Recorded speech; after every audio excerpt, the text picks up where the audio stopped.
Boa noite a todos, sejam bem-vindos. Em nome da SBCC, Sociedade Brasileira de Controle de Contaminação, agradecemos a presença de todos. Sou Alessandra Lopes, diretora da Momento Comunicação, responsável pela realização dos webinários da SBCC, que dentre os seus propósitos está a disseminação de conhecimento, e essa série de webinários faz parte dessas ações. O tema do nosso encontro de hoje é controle de contaminação hospitalar e contará com a participação de duas convidadas especiais, as doutoras Gláucias Valcuja e Tatiana Herreiras, e a mediação de Martin Lazar. Quero agora, em especial, agradecer às apoiadoras desse evento que estão juntas nessa missão de divulgação de informações técnicas, que são a Abrava e a empresa Arcontemp. Antes de iniciarmos oficialmente o webinário, informo que as perguntas devem ser enviadas no chat do botão QIA, esse que fica embaixo, nessa barra do Zoom. Dando sequência ao nosso webinar, passarei a palavra para o Célio Martins, que é diretor técnico da SBCC. O Célio é consultor em sistemas de ar-condicionado para controle de contaminação em salas classificadas, engenheiro mecânico desde 1985, dedicado à avaliação de equipamentos e sistemas, comissionamento e qualificação de salas limpas e estabelecimentos assistenciais de saúde. É membro do ISP desde 1999, foi diretor-secretário e participa do comitê de AVAC, HVAC, desculpa. Membro dos grupos de trabalho da BNT, espelhos da ISO, revisando e traduzindo a norma ISO 14644, partes 1, 2, 3 e 16, sobre classificação, monitoramento, ensaios e eficiência em salas limpas. Atualmente é presidente do Departamento Nacional de Projetistas Consultores da Abrava. Célio, a palavra é sua. Obrigado, Alê. Agradeço a presença de todos, particularmente ou especialmente das doutoras Gláucia, doutora Tatiana, pela gentileza de compartilhar com a gente o conhecimento, o rico conhecimento e experiência de vocês. A moderação do Martin, sempre eficiente aí, que ele moderou desde a conversa inicial com as doutoras, né? E tenho certeza que será um ótimo evento. Esse é uma série. Nós temos dois eventos voltados a hospitais, hoje é sobre controle de contaminação. Na próxima semana nós teremos sobre a norma que trata disso, então teremos mais engenharia no próximo evento, né? Falando da 7256, da BNT. Também é importante destacar a participação dos patrocinadores. Hoje, fazendo as continhas aqui, chegamos ao número do 6º ano de webinários da SBCC. Então, isso aí pegou até a gente de surpresa, né? A gente nem percebe o tempo passar. E é o patrocínio, a participação de profissionais, como nós temos no dia de hoje, é que levam adiante proporciona essa oportunidade de conhecimento técnico a todo o setor. Eu agradeço, desejo um ótimo evento para todos na assistência e agradeço a participação de todos. Obrigado. Obrigada, Célio. Seguindo agora com o nosso webinar, passarei a palavra ao nosso mediador, Martin Lazar, que será o mediador deste webinar. O Martin é vice-presidente da SBCC, ele é engenheiro industrial mecânico formado pelo Mackenzie, com pós-graduação em gerenciamento de projeto e extensão em engenharia econômica pela Fundação Vanzolini. É diretor da RML Engenharia, engenheiro de projetos de ar-condicionado, ventilação e exaustão, atuante na coordenação e gerenciamento de controles de contratos em projetos multidisciplinares para empreendimentos hospitalares, comerciais e industriais nas áreas farmacêuticas, veterinária e biotecnologia. E participa de diversos grupos de elaboração e tradução de normas para a BNT. Vou aproveitar para anunciar o currículo das nossas convidadas. A doutora Gláucia Varcuja, que depois ela pode me corrigir o sobrenome. Ela é médica pela Universidade de São Paulo, infectologista com formação em prevenção e controle de infecção pelo Instituto de Infectologia Emílio Ribas, tem MBA executivo em Saúde pela Fundação Getúlio Vargas, é especialista em gestão de qualidade em saúde e segurança de pacientes pelo Hospital Sírio-Libanês, é coordenadora do Serviço de Controle de Infecção Hospitalar do Hospital Santa Catarina Paulista. Tatiana Herreiras, enfermeira formada pelo Centro Universitário São Camilo, com especialização em controle de infecção pela Universidade de São Paulo, Hospital das Clínicas, Faculdade de Medicina da Universidade de São Paulo. Possui pós-graduação em MBA executivo em Saúde pela Fundação Getúlio Vargas, ampla experiência no controle de infecção hospitalar, com ênfase em vigilância epidemiológica, gestão de isolamento, gerenciamento de manutenção e obras, entre outras. Palestrante do IRAS, da APECIH,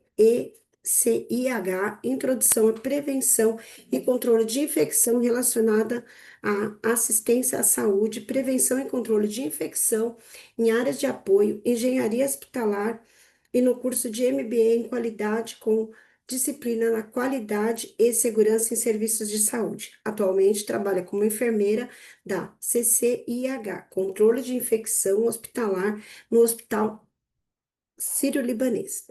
Martin, a palavra é sua. Boa noite a todos. Novamente, agradecer aqui aos patrocinadores, a doutora Glaucia, a doutora Tatiana, os presentes, né, a nossa audiência, que faz aqui o nosso webinário. Né? Vocês são parte do nosso webinário. Muito obrigado pela presença. Né? Normalmente, os nossos webinários, a maioria deles são voltados a procedimentos em salas limpas, a água, a ar, elementos assim de construção, já bem voltados à área de farmacêutica, às vezes na área eletrônica, às vezes na área hospitalar, mas, ou seja, imagina você hoje, né, sendo usuário, né, assistindo esse e-mail como usuário, né, ou seja, acho que todo mundo já entrou alguma vez na vida em algum hospital, né, mesmo para levar avó, avô, algum filho, né, todo mundo já entrou dentro de um hospital. Então, é muito importante esse conceito de contaminação para a gente entender um pouquinho, né? O que tem dentro, o que anda dentro desses ambientes, né? Então, eu queria até também aproveitar aquilo que o Célio comentou, que na próxima semana a gente vai ter um outro webinário hospitalar voltado à parte mais técnica, na parte mais de engenharia, né? Que é do Mário, são dois palestrantes, duas feras, né? Então, se vocês puderem assistir, será muito interessante, que é o Mário Alexandre, do Rio Grande do Sul, e o Mário Sérgio, que é lá do Nordeste. Então, essa integração, a gente, na Nacional, a gente também tem muito aqui na SBCC. Então, não vou mais me alongar, tá? Espero que vocês tenham aqui um bom webinário, né? E vamos começar aqui a apresentação com a doutora Glaucia. Doutora Glaucia, muito obrigado mais uma vez. Por favor, fique à vontade. Oi, boa noite. Vocês me escutam bem? Então, Sim. Martin, agradeço muito vocês da SBCC pelo convite, e então também vou começar aqui a partilhar. Vamos.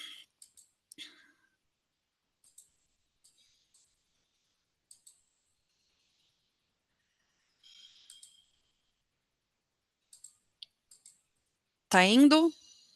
Sim. Beleza. Então, Sim. tá ótimo. Então, como a Alessandra falou, eu atualmente estou no Hospital Santa Catarina, responsável pelo controle de infecção aqui, e vamos trazer um pouquinho, né, a importância dessas questões relacionadas ao controle do ambiente. Então, como começa o hospital, acho que é interessante a gente pensar que lá no início, era impensado alguém ir para algum lugar para ser tratado. Normalmente as pessoas, o melhor lugar era receber o tratamento em casa, né? Não havia hospitais, mesmo para as pessoas abastadas, que dirá para as pessoas do povo. Então, essas pessoas, né, elas seguiam, buscavam tratamento nas próprias casas, e quando alguém ficava adoecido, em especial com alguma doença estigmatizante, como foi sífilis, lepra, era considerado, né, a pessoa intocável, e ela ia andando até não se aguentar mais para um local onde ela acabasse morrendo, né? Quem que abrigaria um estranho? E aí, com o passar do tempo, isso vai mudando. Já no século XVIII, a sociedade civil começa a organizar locais para oferta de cuidado, habitualmente também relacionado com instituições, com igrejas, e essa raiz de hóspites vem da questão de estrangeiro, forasteiro, por conta daquela ideia de algum viajante que estava buscando acolhimento, e veja que é a mesma raiz do que a gente usa para falar hóspede, hospital, hotel, hospício, vem da mesma raiz. Eu acho interessante a gente pensar que no Brasil, os 2 hospitais mais antigos foram a Santa Casa de Misericórdia de Olinda, que na invasão holandesa foi saqueada, incendiada e foi reconstruída, e depois sendo a Santa Casa de Misericórdia de Recife e a Santa Casa de Misericórdia de Santos. Vejam aí, no século XVI a gente está falando, né? Bem, é claro que a gente tem, sobre o ambiente no hospital, várias questões de risco associadas a questões físicas, inclusive, químicas e também biológicas, e óbvio que o nosso foco aqui, né, até pela formação minha e da Tatiana, vai ser o foco nas questões de risco biológico. E a gente tem que pensar que, em relação a biológico, é óbvio que a gente está pensando nos micro-organismos, nos germes, né, que eles também são onipresentes, estão por toda a parte, e eu gosto de, né, apesar da gente não vai focar nas questões pertinentes à higiene de mãos, mas inclusive para quem, né, leigo, entra num hospital, é importante a gente ter ciência que o que mais transmite infecção nas instituições são as nossas mãos, né? Então, acho que essa questão de asseio com a nossa mão, do profissional de saúde, a gente, né, que às vezes vai visitar inadvertidamente, a mão acaba sendo um transmissor, né? Os germes pegam carona nas nossas mãos, então acho que sempre é importante trazer isso para a ciência de vocês que estão aqui nos assistindo. Em relação às doenças, perdão, antes, sobre ambiente hospitalar, a gente vai focar em especial em reservatórios, pensando em água e ar, tá? E quando a gente fala de doença infecciosa, a gente sempre considera uma coisa que a gente chama de cadeia de transmissão, ou seja, a gente tem um agente etiológico que está presente numa fonte, num reservatório, no caso aqui, né, como eu falei, a gente vai pensar muito nas questões de água e ar como essa fonte reservatório, né, enfim, a gente tem essa fonte reservatório, vai ter uma saída pela qual esse micro-organismo, esse agente etiológico vai, por meio de uma forma de transmissão, seja por contato, seja por forma de gotícula, aerossóis, ele vai encontrar num hospedeiro suscetível alguma porta de entrada, e com isso, essa cadeia de transmissão ela é concluída com sucesso, e o micro-organismo, então, ele vai ser transmitido, né, e vai aí encontrar abrigo num outro ser. E a nossa ideia sempre é quebrar esse ciclo, essa cadeia de transmissão. Então, esse é sempre o foco da gente que trabalha com prevenção e controle de infecção. Em relação à água, ela é vital para os seres vivos e também para assistência, né? A maior parte da água que a gente usa relacionada ao cuidado está envolta nas questões pertinentes a saneamento e também aquecimento e o ciclo aí de cuidado com condicionamento de ar, mas também procedimentos médicos, a gente tem as questões de lavanderia, serviços de alimentação, usos muito específicos dentro do serviço de saúde, né? Então, pensando em central de material e esterilização, laboratórios, tá?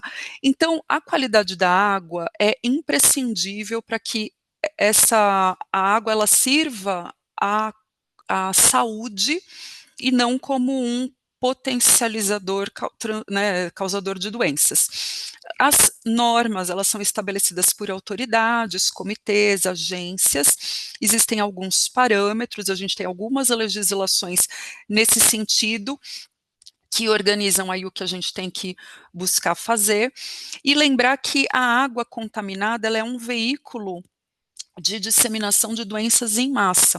Por isso que é tão importante o hospital ter uma política própria, seguindo as melhores normativas.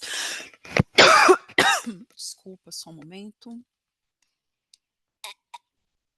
Em relação aos micro-organismos mais comumente transmitidos por essa via, a gente tem aí legionela, algumas bactérias, né, legionela, pseudomonas, burkholderia, stenotrofomonas, então são bactérias, algumas poucas aqui são enterobactérias, a maioria é o que a gente chama de gram-negativo não fermentador, e elas podem ser transmitidas seja por contato direto, ingestão de água, contato indireto via algum dispositivo médico, um reprocessamento de forma inadequada e também inalação de aerossóis. Quando a gente pensa em começar pelo começo, lembrar que a gente tem também algumas normativas relacionadas a o que deve nortear a construção dos hospitais e pensar que eu preciso ponderar a existência de reservatórios destinados à água potável, que eu vou ter que fazer atendimento a áreas críticas e semicríticas, tipo de tubulação, habitualmente embutido, protegido. Eu tenho água tratada para setores específicos e também demandam manutenção e um cuidado específico. E lembrar também que eu tenho que ter nos serviços de saúde um espaço segregado para água de consumo e o que vai ser para combate a incêndio, tá? Isso muito importante. Que a gente lembre também das questões de um checklist de segurança relacionada à água. Qual que é a origem dessa água que eu uso para abastecimento? Ela vem de município, passa, né, vem por uma empresa especializada, é de poço artesiano, existem normas diferentes também, dependendo do que é fonte dessa água que é utilizada, qual que é o tipo de tratamento, a frequência das análises aí realizadas, o acesso ao reservatório de água, é importante que ele seja restrito, né, para que não seja qualquer pessoa que consiga ter acesso, se possui tampa, tem contato direto com a atmosfera, qual é a frequência e como é feita a desinfecção desses reservatórios, como que está sendo observada a diferenciação das diferentes águas, né, do hospital, que exigem parâmetros diferentes, e também lembrar a rede de esgoto, que precisa de um tratamento específico. Para isso, então, a gente tem que pensar que a saúde relacionada à água, ela também está muito ligada a fluxo. Então, o sistema de abastecimento de água, ele tem que ser projetado para minimizar estagnação, é manter um fluxo vivo dessa água. Então, toda vez que um sistema se eu fecho um determinado espaço numa unidade que não está sendo utilizada, aquele setor de água ali, ele vai se transformar num foco, porque vai ficar uma água parada. Então, olha a importância desse sistema estar sempre em movimento. Em relação às questões de checklist que eu trouxe, então, por exemplo, a tampa, né, ele tem que ter um acesso fechado, com cadeado, com chaveamento mesmo protegido. Lembrar que eu tenho portarias que definem água para consumo humano e padrões de potabilidade. Isso foi recentemente colocado em portaria de consolidação, e aí eu vejo competências, metodologias, quais amostragens e quais parâmetros devem ser observados. Importante que, do ponto de vista microbiológico, a gente faça pesquisa de coliforme total e E. coli, né? Então, o resultado para indicar potabilidade é a ausência desses parâmetros, e é muito importante que a gente priorize o olhar e a busca, né, das coletas em pontos de rede, em locais que eu estou, de uma forma mais ampla, cuidando de grupos populacionais de risco de adoecimento, caso entrem em contato com essa água aí que possa ser contaminada. Lembrar que quando eu tenho positivo para pesquisa de E. coli, naquele ponto que eu busquei, é sempre importante no controle eu procurar fazer tanto a questão da recoleta, se eu tiver dúvida, mas também eu buscar, para as questões de coliforme, a positividade, pontos a montante e a jusante, que a gente fala, né? Um ponto antes e um depois. Em relação à água na central de material, a central de material, para quem não está acostumado com esse termo, é tipo um coração dentro do hospital, onde os instrumentais que são utilizados em cirurgia e outros procedimentos, né, invasivos para o paciente, eles passam por limpeza e processo de desinfecção de alto nível e esterilização. Então, a água ela pode ter contaminantes microbiológicos e contaminantes não microbiológicos. E esses contaminantes, eles vão tanto interferir nos processos relacionados à infecção e também à conservação desse instrumental e prevenção de reações tóxicas e pirogênicas. Por isso que é tão importante a gente estar olhando para as questões pertinentes a encontro de micro-organismo, endotoxina, também carbono, pH, informações sobre dureza, que é o carbonato de cálcio, e alguns íons, que também podem significar um adoecimento, né? Essa falha, alguma coisa que não está bem e eu preciso tratar para evitar que essas situações orgânicas e inorgânicas causem um dano maior. Então, daí a importância de eu ter ação corretiva e preventiva nesse olhar para essa água que está sendo observada. Lembrar que existe também normas específicas para a central de material que orientam o enxágue com água, atenda a padrões de potabilidade definidos, além de olhar para aspectos críticos relacionados a cirurgias onde eu vou ter implante, por exemplo, né, que eu vou pegar uma situação, vou substituir uma parte do joelho, por exemplo, por um implante, uma prótese. Então, em algumas cirurgias mais críticas de recebimento desse material, a água, inclusive, ela tem que ser uma água muito específica. Eu tenho alguns parâmetros também muito certeiros em relação ao que eu vou observar e buscar, e eu queria lembrar que agora, em dezembro de 2024, a gente teve uma publicação de uma normativa para águas específicas nos locais que processam materiais, tá? Então, a importância da gente ver tanto as questões pertinentes aí, como eu falei, a água potável, água de osmose, a água que é utilizada em vapor também, muito importante. Em relação à diálise, que é um momento em que o paciente tem, né, uma troca né, eu tenho água entrando dentro, misturada com as questões do sangue dele, porque o rim não funciona, então eu vou ter essa filtração através de um sistema de diálise, ele está exposto de uma forma muito intensa a um risco de contaminação por esse modo. Então, eu tenho também legislações específicas que vão desde planejamento, programação e elaboração dos sistemas e distribuição de água e também das boas práticas para funcionamento.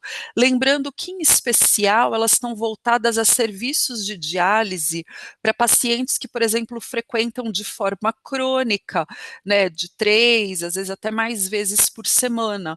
Só que eu também tenho diálise sendo realizada em pacientes que estão internados, por exemplo, numa unidade de terapia intensiva. Então, ainda que eu não tenha legislação específica para esse público, eu tenho que lembrar de que especificidades têm que ser buscadas, relacionadas também à potabilidade dessa água, com controle diário, que reservatório que eu estou utilizando, pontos também de microbiologia, lembrar em relação à transparência da água, turvação, sabor, odor, medição de pH e de cloro residual livre, tá? E também é óbvio, eu vou aí buscar as questões de valor máximo permitido, lembrando que para alguns parâmetros eu vou ter, apesar de eu até ter permissão para ter um nível um pouco maior do que seria o nível de ação, se eu já tenho uma informação que mesmo que não seja um nível de exigir interrupção do uso, eu já demanda algum tipo de controle local, desinfecção da máquina, um cuidado ali na máquina que precisa ser feito, pactuado junto com o serviço de infraestrutura, equipe de hidráulica, equipe de engenharia clínica e equipe da diálise.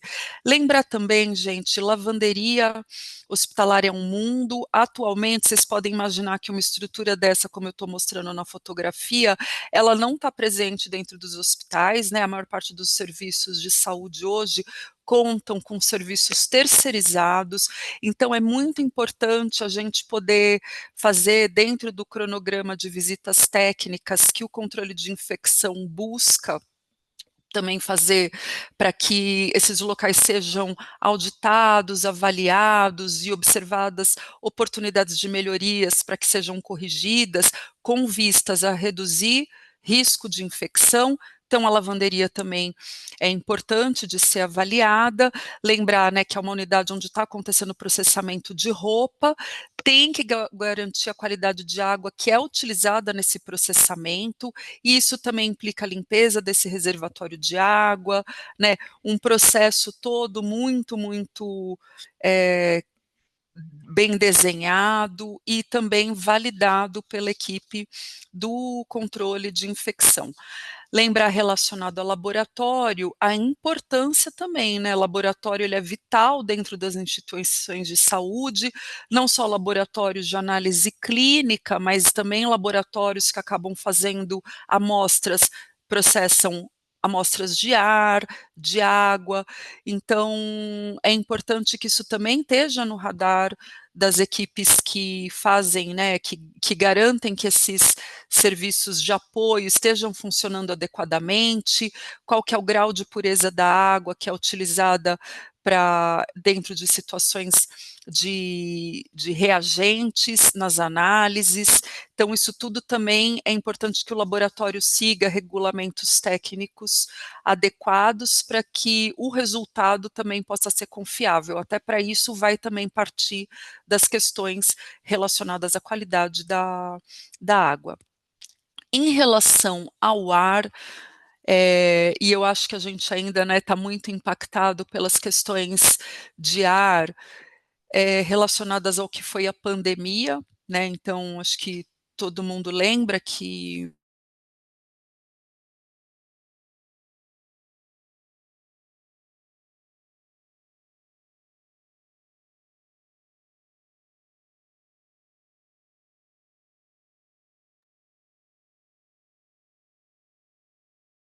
Célio?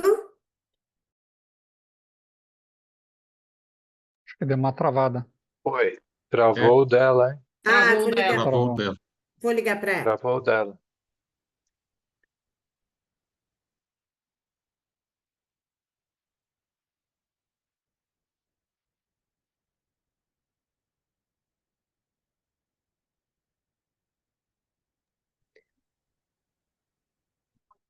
Eu vou pedir aí para todos aguardarem um pouquinho, ver se a gente recupera o contato.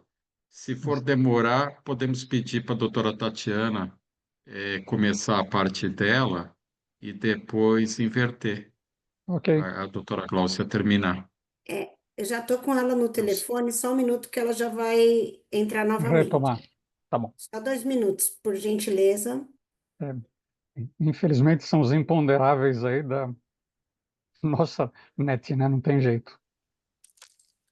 Pessoal, vocês estão me vendo? Não, ainda não, né?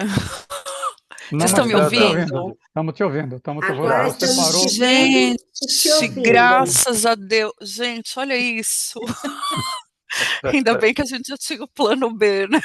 Não, é isso aí. Mas Acontece. que bom que você voltou. Você estava Ai, começando a que falar sobre o ar. joia. Só e precisa Então tá. voltar a compartilhar. Perfeito, deixa eu ir aqui. Nossa, não. Não, já vi a Alessandra, até arrepiei aqui quando eu ia ligando. Ainda bem que a gente combinou direitinho, doutora. E olha, deu Perfeito, certíssimo. que bom. Ó, então, vocês estão vendo? Sim, vendo e ouvindo. Sim, Perfeito. Sim, perfeito.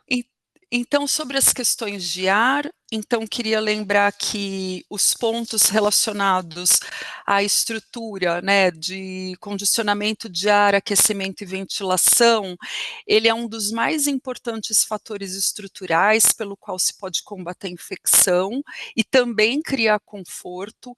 A gente tem vários patógenos que podem ser transportados pelo ar, e aí são fatores de risco contaminação ou mau funcionamento do sistema de ventilação, e lembrar que como o serviço de saúde, ele é um ser vivo também, porque ele está em constante, né, é dinâmico o processo de construção ou renovação de ambientes dentro dos hospitais.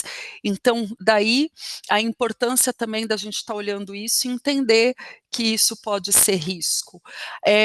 O que é importante para a gente combater a infecção? A gente avaliar por setor taxa de ventilação, níveis de temperatura, de umidade, relação de pressão de um determinado setor com a área imediatamente adjacente, se eu preciso de pressão positiva ou negativa, e também o número de trocas de ar mínima por hora, para eu garantir que aquele ambiente ele está adequado, né? Ele está seguro para receber um paciente, para as pessoas também do entorno.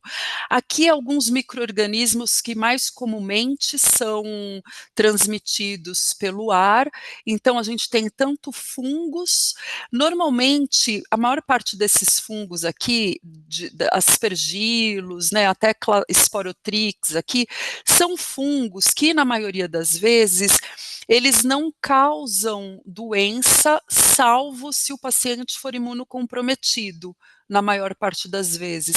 Então, por isso que para alguns perfis de paciente se faz ainda mais importante a questão de eu olhar com cuidado tudo que precisa está no radar de garantir qualidade de ar. Eu também tenho bactérias que podem ser transmitidas por ar, como o Mycobacterium tuberculosis, que é o agente da tuberculose, algumas bactérias relacionadas também, né, à infecção, não só dentro de hospital, mas também comunitária, e vários vírus. E aqui, gente, não posso deixar também de falar da Covid, né? Eu posso ter esses micro-organismos sendo transmitidos por contato direto, por secreções nasais, por exemplo, gotícula, espirro, tosse, ou inalação de aerossóis, que são partículas muito pequenas, que ficam suspensas no ar durante horas, podem viajar, digamos assim, durante muito tempo, tá? Lembrar que a RDC 50 também dá alguns nortes relacionados à climatização. A gente tem também a 7256, que a gente, né, ouviu com alegria do Martin, do Célio, da Alessandra, que vai ser tema de um momento mais específico, mas o quão importante é a gente ter um mínimo de um programa que olhe para essas questões de instalação de ar-condicionado, ventilação mecânica dos ambientes e veja, né, dimensão de equipamento para o que está sendo proposto, se eu tenho como que situações alternativas ao que está sendo adotado e como que eu estou definindo essas áreas que precisam ser climatizadas e ventiladas adequadamente, como ambientes cirúrgicos, terapia intensiva, áreas que precisam, por exemplo, farmácia de manipulação, que precisam algumas exigências diferenciadas, tá? Então eu tenho alguns padrões que obedecem ao que é a qualidade do ar interior em ambientes climatizados. Infelizmente, o que eu tenho de olhar aqui, ele é para um ambiente de uso público e coletivo, ou seja, não é específico do ambiente de saúde, né? Então, eu tenho alguns valores máximos recomendáveis que chegam aqui a 750 unidades formadoras de colônia por metro cúbico de fungo, por exemplo. Mas se eu pensar que em alguns ambientes, como eu falei, relacionados a tratamento de pessoas imunocomprometidas, esse valor vai ser muito alto. Então, infelizmente, a gente atualmente carece de uma recomendação para serviços de saúde específico. Ainda assim, a gente tem aqui uma certa regra sobre amostragem, o que pode ser fontes de possíveis poluentes e medidas que devem ser observadas para correção de situações onde eu tenha detectado bactérias, fungos e vírus, né? Então, o que eu preciso fazer em relação à limpeza e conservação do sistema todo que promove o ar chegar de forma adequada para o usuário. A gente chegou a ter uma consulta pública sobre indicadores de qualidade do ar ambiental no interior de serviços de saúde, que, como vocês podem ver, tinha uma definição de variáveis e componentes de partículas ambientais menor do que os 750 unidades formadoras de colônia, dependendo do nível de criticidade dos ambientes e risco de ocorrência de evento adverso, mas infelizmente, né, ela meio que morreu antes de nascer. Ainda sobre a manutenção desses sistemas, muito importante que a gente siga plano de manutenção, operação e controle, né, o PMOC, onde eu, dessa forma, busco eliminar e minimizar os riscos potenciais à saúde. Então, assim, agora só trazendo algumas reflexões, né, já caminhando para umas partes mais reflexivas, o que eu tenho de fato à vista nessa minha realidade? Então, primeiro a gente mencionou muito da questão do ambiente ser muito dinâmico, os riscos aqui, né, claramente relacionados à construção, reforma e tal. Mas eu tenho que lembrar que o ambiente estático, ele também é de risco, seja pelo design, pela composição, revestimento. Então, por isso que é tão importante que quem trabalha com esse, né, desenho desses objetos, mesmo objetos funcionais, por exemplo, né, uma mesinha de refeição aqui do lado, às vezes eles são feitos de uma forma que quase que impossibilita a limpeza. Então isso é muito, muito complicado. Então é importante, né, a gente olhar para isso e participar, ter um olhar muito crítico e contar com experiência e multiprofissional para melhorar o que pode ser melhorado em relação a isso.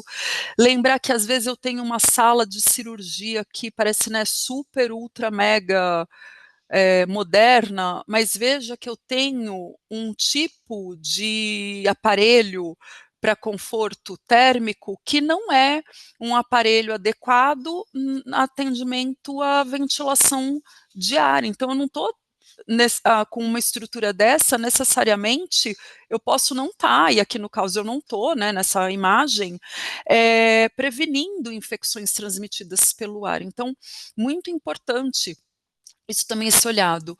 Eu lembro que em um momento aqui eu comentei com vocês sobre a importância da gente também fazer visitas, garantir que os laboratórios de análise das amostras de ar e água também atendam a mínimos requisitos.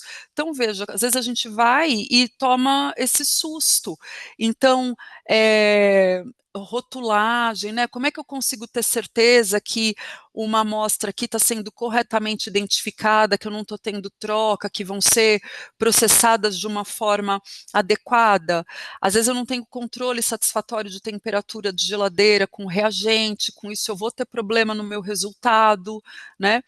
Queria lembrar também rapidamente das questões pertinentes à legionela, né? Legionela eu passei muito rápido, mas é uma bactéria de muito risco de surtos em especial. A gente tem surtos grandes descritos relacionados, por exemplo, à rede hoteleira, fora que eles, né, em situações, outros países, eles têm um olhar mais crítico relacionado a esse agente, que também pode pegar carona tanto nas questões de água e também o ar pode apoiar, ajudar nessa transmissão. Então, muito importante que a gente esteja atento à instalação de filtros, ações corretivas em sistema hidráulico, enfim, né, tudo muito crítico. Eu queria lembrar vocês que em fevereiro de 96, ainda falando sobre água, e essa charge aqui, ela apesar de ser uma charge com humor bastante ácido, ela é muito dura e crítica, né? A gente teve uma crise, uma emergência em saúde pública relacionada à contaminação de água de hemodiálise com microcistina, né, que é uma toxina associada à cianobactéria, causando morte de dezenas de pacientes, e a partir daí também uma série de legislações pertinentes realizadas ao cuidado dessa água, foi instituída, né? Foi um case que infelizmente levantou a questão de risco fora até da questão do que está acontecendo somente dentro do hospital, né? O reservatório de água que era utilizado tinha essas algas produzindo essas cianobactérias. Então veja que não adianta em relação a esses sistemas, a gente às vezes está muito focado dentro das paredes do serviço de saúde, porque a situação de ambiente com risco pode estar vindo de uma situação externa. Tá? Eu queria lembrar sobre as questões de importância da gente agir, cada um de nós, como um agente de prevenção de infecção, lembrar o que cada um pode fazer para ser esse agente de transmissão de infecção, independente das áreas que a gente tenha escolhido atuar. Então, lembrem de higienizar frequentemente suas mãos. Eu mencionei para vocês que a situação mais crítica de transmissão de infecção, inclusive de infecção hospitalar, são os agentes sendo transmitidos pelas mãos dos profissionais de saúde, que a gente mantenha nossas vacinas em dia. O Brasil conta com o maior sistema público de saúde do mundo, tem problemas, mas é um sistema gratuito, e as vacinas, né, a gente tem aí vários públicos que têm carteiras de vacina específicas, então todo mundo tem vacina provavelmente às vezes que precisa estar em ordem, estar colocando em ordem, não é só criança que precisa olhar para a carteirinha de vacina, que vocês não utilizem, né, que cada um de nós não utilizar antibióticos sem orientação médica, que a gente cuide de preparo de alimentos de forma segura, separando carne crua de demais alimentos, cozinhar em temperatura adequada e resfriar os alimentos que não são consumidos prontamente, que a gente saiba da importância de tratar doenças crônicas, porque se a gente trata doenças crônicas, diabetes, por exemplo, eu também estou garantindo que o meu sistema de defesa fique mais forte, dessa forma consiga atuar melhor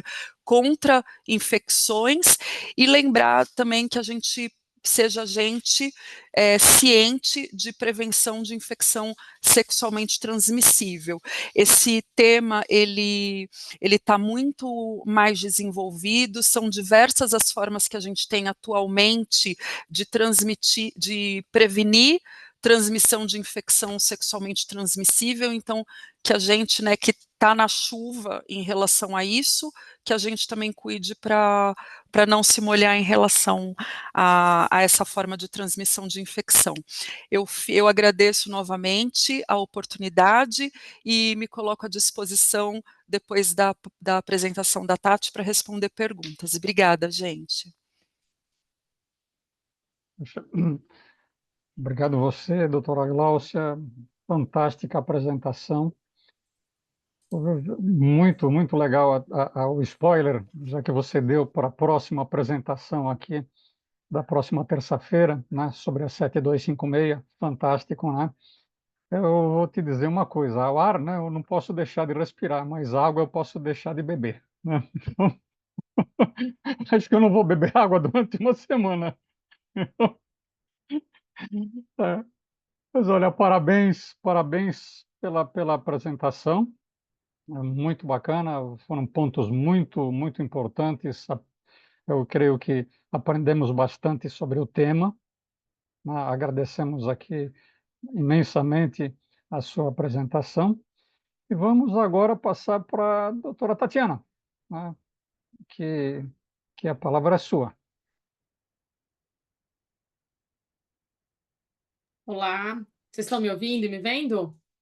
Sim, Sim. Sim, Sim, tá perfeito. ótimo. Legal. Primeiro eu queria agradecer, né, o convite e falar que vocês estão com 6 anos, eu estou com 2 desses 6, que eu já estou participando, né? É um prazer, muito obrigado, Martinha, a equipe toda da SBCC pelo convite, é um prazer. A gente, né, eu e a Glau somos parceiras antigas, não vamos falar a idade, e é muito interessante e prazeroso falar para uma equipe fora do hospital, né, Glau? Que não é o nosso dia a dia. Isso é uma coisa muito interessante. Então, essa integração que a SBCC faz é muito interessante. A gente sempre aprende alguma coisa, a gente é muito legal. Então, Martins, parabéns a toda a equipe que propõe, né, esse webinário, que é muito legal. A Glau falou, né, do risco do ambiente, e aí eu vou trazer que medidas que a gente tem para controlar tudo isso dentro do hospital, né?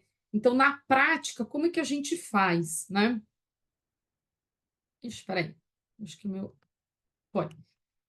A gente vai falar um pouco de medidas, né, ambientais de prevenção, pensando em estrutura e pensando em processos, tá? Eu dividi mais ou menos desta forma, tanto de ar, água, como a gente vai falar de ambiente, isolamento, a gente vai estar passando um pouco por esses dois, por essas pautas, tá? Então, a gente começa com água, né? A Glau já explicou onde a gente usa, então a gente usa água no hospital como um todo, né? Consumo, higiene, a gente orienta a higienização das mãos, então como que você orienta a higiene das mãos numa água contaminada, né? A gente pensa em forma de transmissão, que é o contato direto, ou, né, através de equipamentos, né, que você está usando essa água e você pode contaminar. Então, ela passa despercebido ao longo, né, da nossa existência no hospital, a gente brinca, mas ela tem um impacto muito grande, ela está presente em vários momentos, né? E aí, trazendo para a prática, o que, que a gente tem, gente? A gente tem que ter uma gestão desta água, a gente tem um programa hídrico, que a gente chama, né? Eu preciso ter um programa que me garanta uma estrutura, um fornecimento, que eu conheça meus pontos críticos de água, né? A primeira legislação é a portaria, né, Consolidação 5, e depois ela foi alterada, virou 808, de 4 de maio, que fala sobre a potabilidade da água, né? Ela dispõe dos procedimentos e o controle de você ter essa água dentro da tua instituição. Ela define, né, os parâmetros microbiológicos, físico-químicos, químicos orgânicos e mais alguns outros que eu não pus aqui, que a gente não ia dar tempo. Então, tem uma legislação que, na prática, a gente precisa seguir. Eu trago este ponto que vai ao encontro do que a doutora Gláucia falou, que é saber da onde você vai coletar a água. Então, você precisa ter um fluxo, você precisa ter um mapa de água da sua instituição, do local onde você trabalha, laboratório, farmácia, não importa. Você precisa saber da onde vem a água, né? E aí entra desde a água que vem no cavalete da Sabesp, do carro-pipa, do seu poço, isso tem um impacto nas análises que você vai fazer, mas tem impacto na hora de você escolher o ponto de água, porque às vezes a gente fica, ai, não, tem que colher, por exemplo, uma situação que a gente tem sempre uma atenção especial, precisa colher água de dentro da unidade de transplante de medula óssea, que é a unidade, né, que a gente considera mais crítica dentro de uma instituição. Mas eu preciso colocar um terceiro dentro dessa unidade, eu não consigo coletar essa água, por exemplo, de uma copa que está ao lado, né, onde eu não preciso entrar com esse paciente. Ah, eu preciso coletar desses 5 leitos? Não, o fluxo da água é o mesmo, né? Então, assim, a gente debruça no hospital sobre esse plano, esse fluxo, e define os pontos de qual a gente vai colher. Ah, daqui eu vou colher desse lugar, que eu vou abranger tudo. E qual é o impacto? Se eu tenho algum problema, eu sei quem está exposto, né? Quem que está envolvido nessa possível água contaminada. Então, a primeira coisa que a gente faz é olhar para o nosso fluxo, né? Da onde a água vem, para a gente poder escolher os lugares, tá? Aqui eu trouxe para vocês o padrão de potabilidade. A gente lá no Círio ainda colhe bactérias heterotróficas, apesar deles terem tirado, a gente ainda agarrou o sentimento, né? A gente agarra o sentimento e a gente coleta, tá? O que a Glau falou da questão do laboratório é extremamente importante. Há muitos anos atrás a gente teve problema com essa questão de identificação do laboratório, né? Era um outro laboratório que trabalhava com a gente há muitos anos atrás, e aí a identificação errada impacta, né? Tanto para o bem quanto para o mal, porque se não tem nada, você acha que está bem, se tem problema, você acha que é de um lugar e, na verdade, a amostra é de outro. Então, a identificação é de extrema importância. E eu sempre faço esse comentário, a galera fica meio brava comigo, mas eu falo assim, ó, gente, a análise de pontabilidade, ela é importante, ela é uma legislação, a gente tem que cumprir. Isso serve para a área e para a água, tá? Mas ela é um passado. O nosso paciente já foi exposto. Não dá, o que eu estou querendo dizer com isso? Não dá para a gente apostar todas as nossas fichas só na análise da potabilidade da água. Ela é parte de um processo, né? E eu brinco que na fila ela tá do meio para trás, porque o paciente já foi exposto. Até a pessoa vir colher, levar essa água para o laboratório, voltar, já passou no mínimo uma semana, que tenha passado 3 dias, todo o paciente já foi exposto. Então, eu sempre deixo essa pulguinha atrás da orelha. Vamos fazer, até para a gente, né, saber nossa história histórica, cumprir legislação, mas a gente não pode pôr todas as nossas fichas de medida de prevenção nessa análise de potabilidade.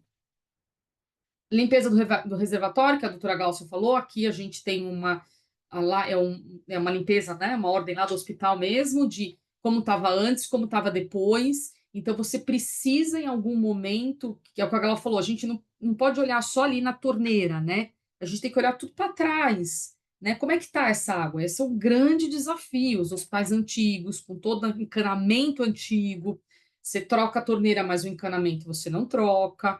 Então, você tem que ir tateando. Então, você troca a torneira, mas aí você vai olhar seu reservatório. Que condição está esse reservatório?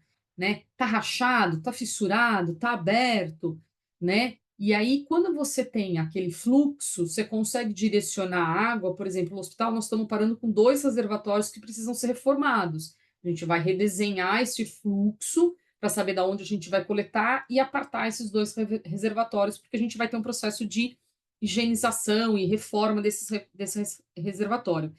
Então, também a gente precisa ter essa medida de prevenção. Eu preciso olhar para onde eu estou, né, acondicionando essa minha água, tá? A Glau já falou e saiu, né, 2020, uma BNT 16824 que fala sobre legionela. Legionela é um calcanhar de Aquiles para o controle de infecção. Assim, a presença dela é um estresse muito grande, né? Porque o sistema de desinfecção para você eliminar é muito difícil, mas a gente tem. Ela traz algumas etapas de projeto, de construção, ela fala para você fazer analisar os pontos críticos, né? Ela não define tempo de coleta, ela não te conta o que fazer se você tiver positivo, né? Mas já é um começo. A gente não tinha isso no passado, agora a gente já tem. Então, é mais uma norma que a gente precisa estar olhando, né? E tentando adequar a sua realidade no hospital, por exemplo. A Gal já falou, eu deixei aqui específico também, quando a gente fala de água, a gente tem subpadrões para áreas específicas, que são áreas realmente muito importantes. Então, a doutora Glaucia já falou da hemodiálise, eu não vou repetir, CME, né? Então, qual é a qualidade da água que está lavando uma pinça que vai ser esterilizada, às vezes num vapor, e que vai para uma cirurgia de crânio, uma cirurgia de abdômen. Então, que qualidade é essa de água? O que eu estou ofertando, né, para essa equipe fazer esse processo de limpeza desse material, tá? Aqui, especificamente, que eu contei para vocês, a parte do transplante de medula, que é a nossa calcanhar de Aquiles, é a unidade mais crítica, então lá a gente tem filtros, então, além de todo o controle que eu tenho dentro, né, da gestão hídrica, dentro da instituição, especificamente nesse ponto dessa unidade, a gente tem o filtro, né, a gente tem filtro na ponta da pia, né, onde o paciente, do banheiro e do chuveiro. Então, é um cuidado a mais que a gente fala quando a gente está pensando em água, especificamente nessa unidade de transplante de medula. Então, a água, gente, assim, ela não tem muito, né, as medidas de prevenção, basicamente, realmente fazer a legislação, limpar os reservatórios e seguir as medidas que a gente tem mais de específica para cada unidade. Eu conversei com os meninos do hospital há uns 15, 20 dias atrás. Todo mundo está sabendo que aqui em São Paulo, não sei se tem gente de fora, mas aqui em São Paulo, a Sabesp, que é quem fornece a água, né, no cavalete, lá no ponto de cavalete do hospital, das 19 às 5 da manhã, diminuiu a pressão da água. Qual que é o impacto? A hora que ele liga, ele varre toda a sujeira que está no sistema. Então, a gente vai ter que, neste período, redobrar a atenção, porque provavelmente, a médio e longo prazo, a gente pode ter um problema, porque essa pressão diminui, a hora que ele liga 5 horas da manhã de novo, ele vem aquela enxurrada, né? Então, a gente estava conversando isso lá no hospital, falou, olha, a gente precisa ficar atento, né? A gente precisa ficar atento, porque isso pode ter um impacto, né, na limpeza do reservatório, na qualidade da água. A gente passou por uma crise hídrica aqui no município de São Paulo, uns anos atrás, a gente recebia caminhão-pipa, e o pouco da água que vinha da Sabesp, a gente media cloro na ponta, no cavalete da Sabesp, a gente já não tinha o mínimo de cloro que a legislação mandava. Então, são muitos detalhes que a gente precisa realmente tomar cuidado, tá bom? E aí, quando a gente está falando de prevenção estrutural de ar-condicionado, existe uma resolução, né, sobre coleta de ar, que é 17037, ela é uma qualidade de ar em ambiente não residencial, climatizado. Ele também propõe que você faça um programa de gestão do ar. Então, a ideia é que não tenha ações isoladas para a água ou ações isoladas para o ar, né? Que você tenha um programa, que você tenha uma gestão completa dentro do seu hospital, da sua farmácia, do seu laboratório, da onde você está utilizando, para que você consiga garantir a qualidade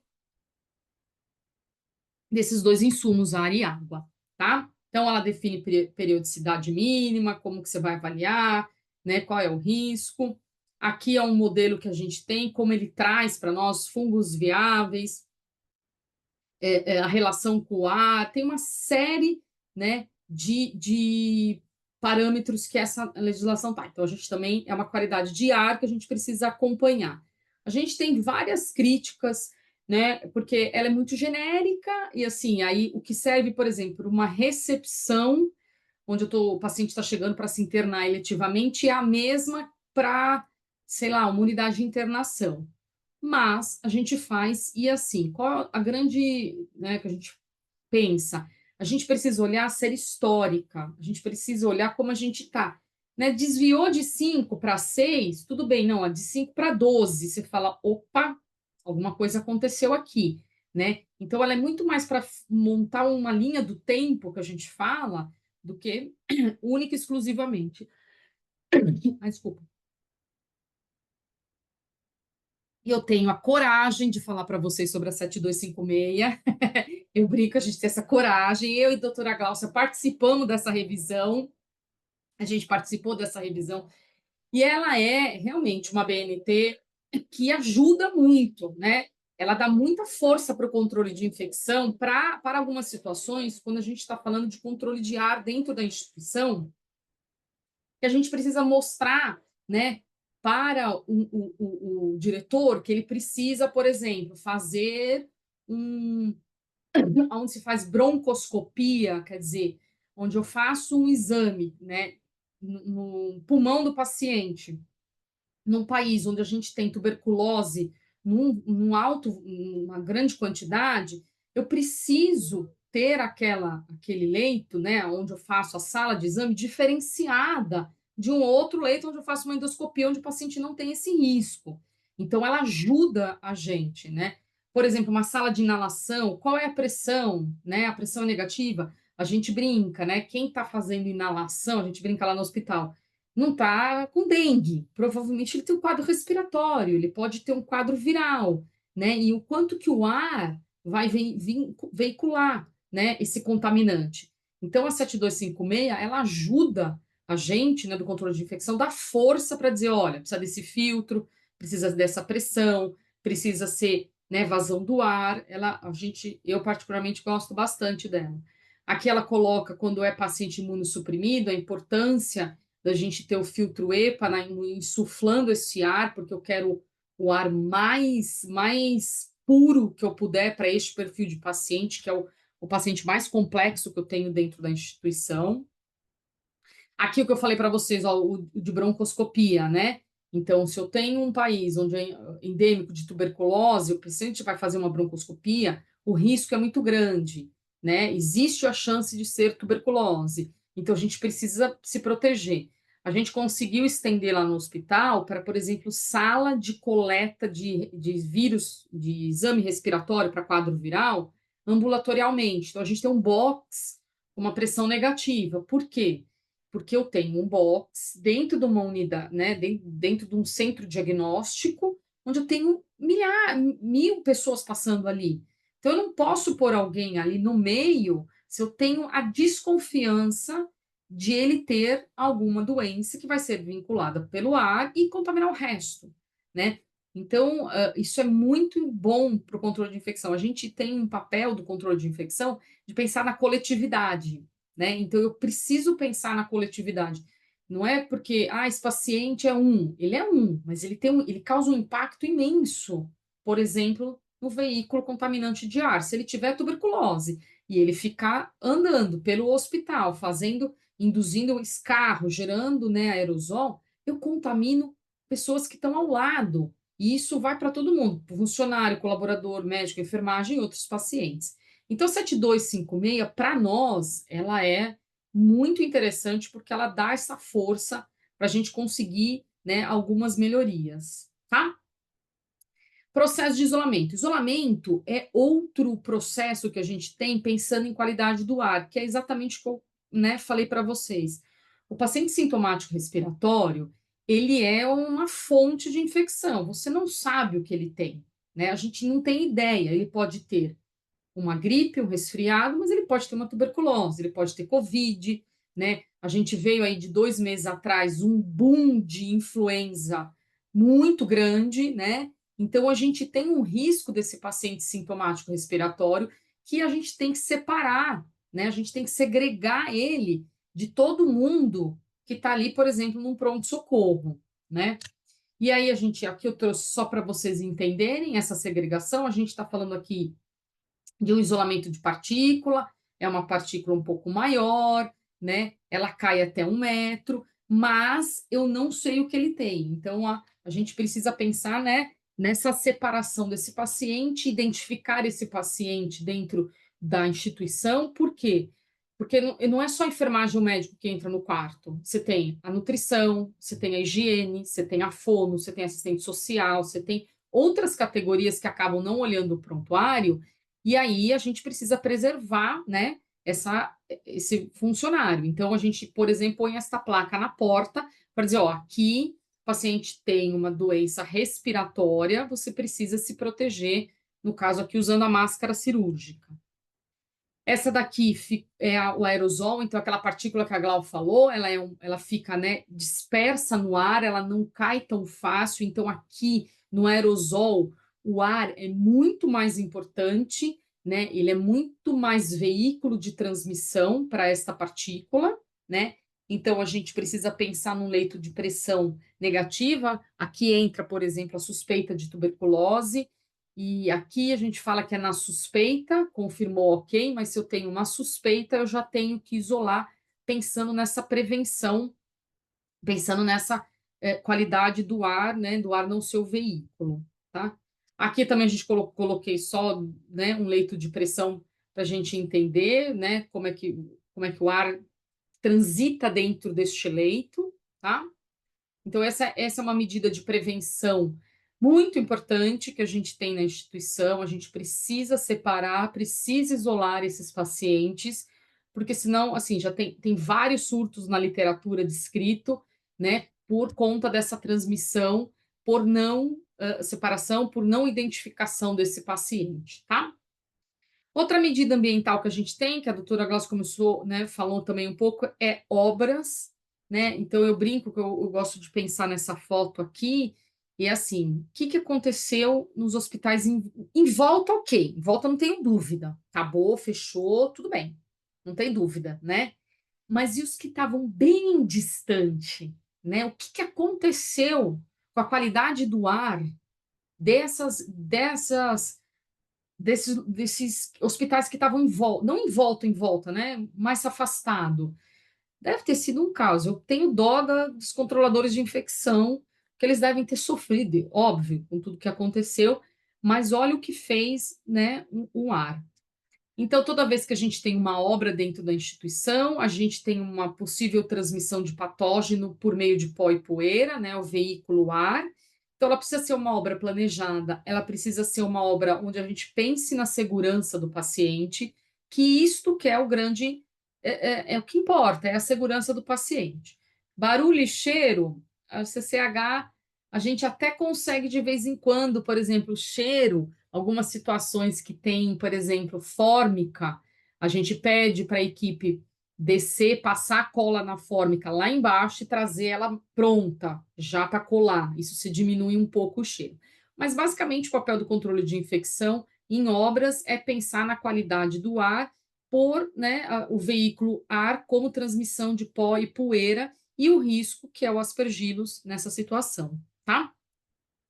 Existe um guideline que dá várias orientações para você, como que você faz, para você tirar os pacientes, né, dessa área que você vai operar, que você vai fazer a obra. Nem sempre isso é possível, às vezes você não consegue, né? Como você vai identificar quem está exposto, como é que você vai fazer essa identificação, fazer análise adjacente. Então, por exemplo, numa obra, o ar-condicionado é compartilhado? Você tem ar-condicionado compartilhado?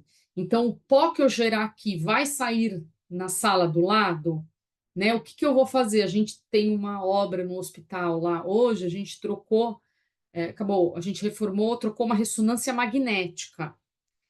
E aí, em algum momento, o ar da sala que ia ser trocada a ressonância ia para uma outra sala, que acho que era de laudo, era uma sala de equipamentos, ia para uma outra sala.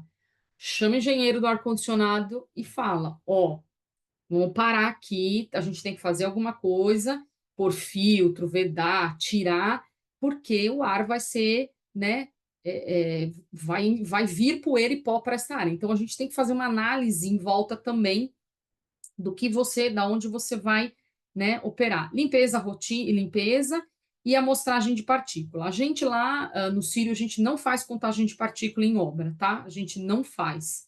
A gente prefere investir em outras medidas de prevenção do que na contagem de partícula, tá? Então, lá a gente fez uma rotina, a gente tem uma rotina há muitos anos implantada na instituição. Eu divido o hospital em em 4 grupos. Então, o grupo 1 é o grupo o risco mais baixo, e o risco muito alto é o 4, né? Então, eu divido todo mundo que está dentro do hospital, independente se é funcionário, colaborador, área que transita paciente, transita equipamento, material, divido em 4 classes. E eu até deixei na mesma, e divido a obra em 4. Então, a tipo A é uma obra mais simples e a D é a mais complexa. E eu cruzo paciente com obra e ela me dá uma classe de medida. Toda a classe de medida focada na dispersão de pó e poeira. Tudo é focado nessa dispersão do pó e poeira, né, pelo ar. Aqui eu coloquei coloquei a medida, não vou ler, né, muita coisa, mas assim, tem desde vedar, portar pume, sair com carrinho de entulho, pôr o entulho dentro do saco, pôr o carrinho de entulho dentro do carro fechado, colocar um pano úmido, a gente fala, né, manter porta fechada, usar aspirador, né, então na hora que quebra já vai aspirando para você diminuir a circulação desse pó, essa poeira, criar antessala, né? Algumas situações a gente tem onde o funcionário que trabalha dentro, porque você tem outro problema, né? Ele está trabalhando dentro dessa obra, mas ele está lixando a parede. Todo mundo já teve um pintor em casa, né? Quando a manutenção fala assim, eu só vou pintar. É mentira, porque sempre tem a massa corrida, sempre lixa e depois pinta. Não adianta enganar as enfermeiras, né? Porque a gente já conhece. Então, aí ele sai inteiro, né? De pó, e vai andar pelo seu hospital, até chegar no vestiário para ele conseguir se trocar. Então, algumas situações a gente determina que ele ponha pro pé e que ele ponha um avental, como medida para conter esse caminho que ele vai fazer, tá? Então, a gente também tem esse cuidado quando a gente está falando de obras, que também é uma das medidas de prevenção. Aqui eu coloquei algumas fotos para vocês, né, porque ilustrar é muito mais fácil. Então, o tapume, todas as obras no hospital lá são tapumadas, né, que dura mais de um dia é tapume, não tem conversa. Aí veda os lugares a saída de ar-condicionado, tapete molhado na porta para, né, pôr o pé e não disseminar esse pó, essa poeira. Eu brinco que a gente quer obra é isso aqui, então já vai quebrando e guardando o entulho, né, para não ficar aquela dispersão de pó e poeira. Então, essa é o que a gente falou de processo de obra. Agora, como que a gente faz medida de prevenção no processo que a gente está falando de ambiente? Como que o ambiente impacta nisso, gente? Surtos de infecção na literatura, a gente sabe que o ambiente é extremamente importante. Então, a gente tem água, mas a gente tem um ambiente. E aí eu trago né, que nem a Glau fala, uma reflexão. Como é que alguém da higiene consegue limpar este quarto ou esta pia de higienização das mãos, né? Tá tudo errado, né? É bolsa no chão, é garrafa de água na pia, tá vendo? É carrinho, é saquinho, é um monte. Então, assim, esse é um grande desafio que a gente tem, né? E aqui a gente pensa na limpeza, que a gente chama de concorrente, que é aquela todo dia, que ela é também um problema. Porque quando o paciente é terminal, né, a limpeza terminal, o que acontece? O paciente sai de alta, ele vai embora, leva tudo isso, você limpa o quarto. Aí você tá tudo bem. Mas a gente precisa investir numa limpeza concorrente, que é aqui de todo dia, porque todo dia eu tenho alguém entrando, né? Eu tenho assistência neste quarto, né? Então a gente sabe o quanto que é importante, né? Essa transmissão através do ambiente. né? Ela faz parte da medida de precaução padrão, pensar numa limpeza, né? A gente trabalha muito aqui com uma coisa no hospital que é assim, gente, não dá para você achar que você vai limpar tudo, todo dia, toda hora. Você não vai limpar tudo, todo dia, toda hora. Você não vai conseguir. Então, o que a gente trabalha? A gente trabalha com as superfícies mais tocadas. Então, durante a concorrente, o que eu toco mais? Eu não toco, por exemplo, na luz do quarto. Eu não toco na televisão, mas o controle remoto eu toco. Então, controle remoto, a mesa de cabeceira, a grade, equipamento que usa, campainha, né, maçaneta. Então, que a gente entende, né, que para evitar a transmissão de infecção, pensando em ambiente, a gente reforça a higiene, a limpeza concorrente nessas áreas que a gente chama de áreas mais tocadas, que são as coisas que a gente toca. Grade de cama é uma das piores, porque você sobe e desce a cada procedimento, né? Você sobe e desce, você sobe e desce. Controle da televisão, telefone, carrinho. Então, a gente investe nessa medida de prevenção, que é a limpeza, né, concorrente das áreas mais tocadas, tá? A gente acha importante descrever, mas eu acho que na minha unidade eu vou realizar a limpeza 2 vezes ao dia. Ok, eu acho que é uma, mas é importante estar escrito, né? É importante estar escrito, é importante as pessoas saberem o que foi acordado, o que foi combinado, né? Vai limpar quem e quem vai limpar o quê? Esta é outra discussão dentro do controle de infecção. Eu acho que você limpa, você acha que eu limpo e ninguém limpa. E aí isso vira um veículo de transmissão, porque você acha que limpa, eu limpo, ninguém limpa, e fica lá, tá? Então, isso também é importante você criar essa, né, definição. Aqui eu trouxe só o que a gente tem de medida, né? Então, desinfetante de baixo nível, álcool a 70, ou um quaternário de amônia aqui. Então, por exemplo, na prática, como que você faz medida de prevenção pensando em ambiente? O que você pode limpar com álcool? Álcool a 70 é suficiente. Qual que é o grande problema de você levar para uma unidade crítica, uma UTI? Você tem muito equipamento eletrônico e álcool não pode usar em equipamento eletrônico. O álcool etílico que a gente usa, né? O isopropílico pode, mas a gente não tem o isopropílico dentro da instituição. Então, você tem que usar um outro produto, porque senão você danifica. Então, lá no hospital, a gente divide unidades basicamente de internação que não tem equipamento, que não é, né, porque não é crítico, unidade de internação que a gente chama simples, é álcool a 70. Unidades críticas, semicríticas, UTI, centro cirúrgico, que eu tenho um volume, né, um volume de equipamento maior, eu uso um quaternário de amônia. Qual que é a vantagem, gente? Eu poderia separar numa unidade crítica o que dá, algumas coisas dá para limpar com álcool, outras coisas dá para limpar com o quaternário. Só qual é o problema, gente? Na prática, já é difícil a limpeza. A gente já tem esse grande desafio da limpeza. Se eu ficar falando, esse aqui é com esse produto, o outro é com outro produto, vai confundir. Então, a gente optou por um produto para tudo. E aí, na prática, isso ajuda muito, né? Porque ela pega o produto e limpa tudo. Não importa se é grade, se é maca, se é cadeira, não importa. Ela limpa tudo com aquele produto, né? E aí, quando é clostridioide, né? Aí é específico, aí a gente usa um produto à base de cloro. Aí a gente muda e aí toda a limpeza é feita por cloro, tá? E a gente tem, já caminhando para o fim, a gente tem uma avaliação, gente, também a gente faz um trabalho lá no hospital que é com o Minol, né? Que é bem interessante. Então, a gente, na alta do hospital, perdão, na alta do paciente, existe uma equipe focada para alta, tá? Então, tem uma equipe que só faz alta no hospital. Quando o paciente sai de alta, a supervisora vai no quarto, marca com este produto, é um produto específico, invisível. Ela marca alguns pontos, então vocês podem ver, tem grade da cama, tem a campainha, o interruptor, a maçaneta. Ela marca esses pontos, então ela passa o produto e vai embora. E depois a equipe ela sabe qual é o quarto, ela sabe onde ela marcou. A equipe da terminal entra, limpa o quarto, quando acabou, liberou, ela volta no leito e vai com a luz olhando quais são os lugares, se saiu efetivamente o produto que ela marcou antes da limpeza. Então, é uma forma de garantir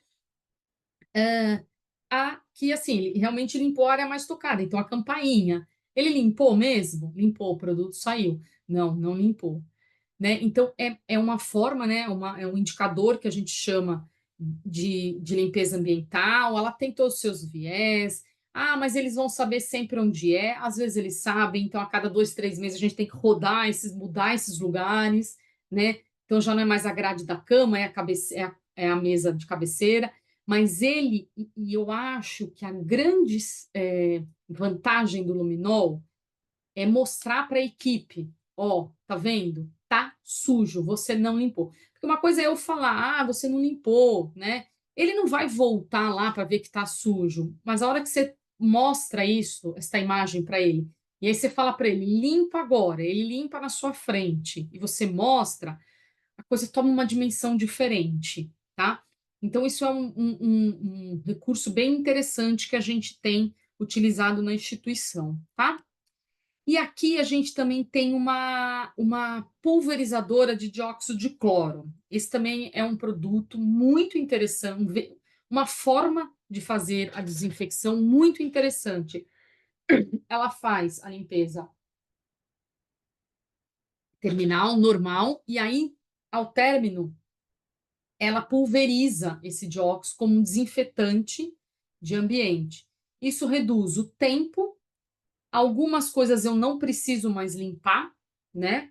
Porque ele pulveriza o dióxido, ela cai a partícula em cima, então tem algumas coisas que a gente parou de limpar, principalmente coisa muito alta, né? Em cima da televisão, né? Então isso trouxe um grande avanço, né? Pensando em ambiente, né? Quando a gente pensa que o ambiente é um veículo de transmissão.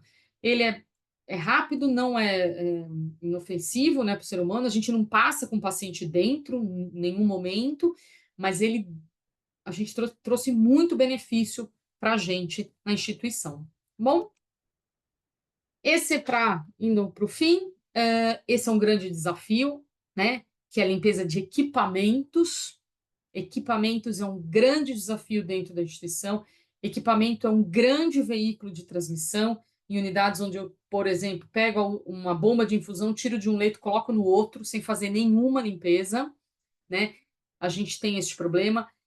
A gente tem um problema até de registro desses equipamentos. Se vocês algum dia tiverem oportunidade, peguem o manual de alguns equipamentos, vocês vão ver que a limpeza está escrito assim: fazer a limpeza com água morna e pano úmido.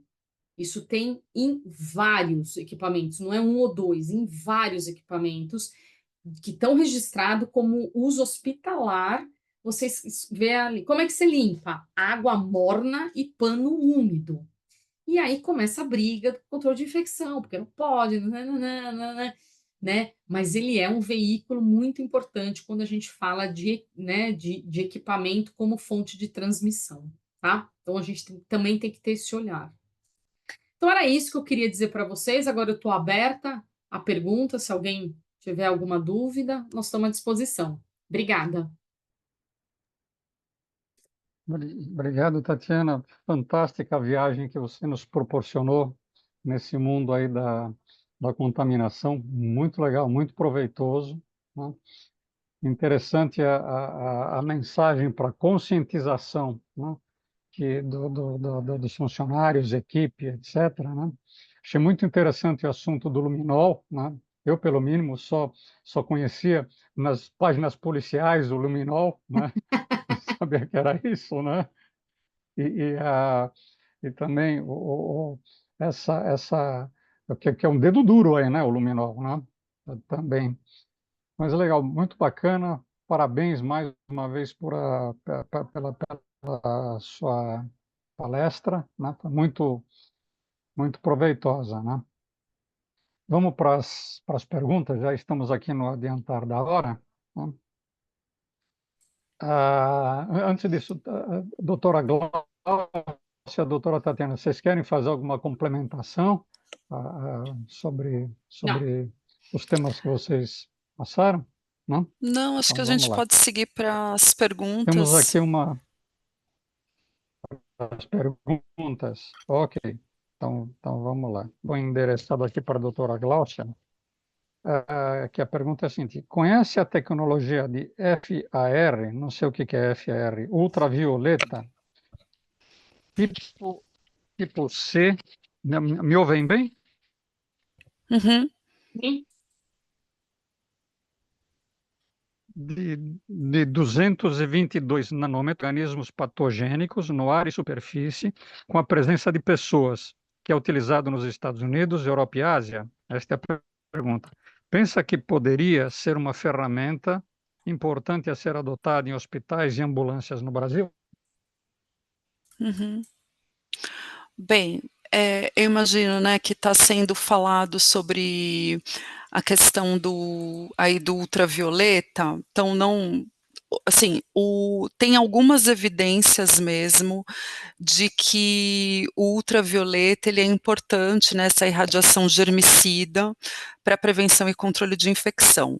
E acho que é importante, eu queria deixar uma clareza, assim, que acho que até, né, a Tati trouxe algumas coisas relacionadas ao dia a dia da prevenção e controle de infecção, então acho que sempre que a gente consegue associar uma tecnologia com segurança, é sempre bem-vindo, porque você está somando um fator de proteção numa situação que muitas vezes é humano dependente, e quando é humano dependente, a gente sempre tem uma chance de erro, porque né, são pessoas.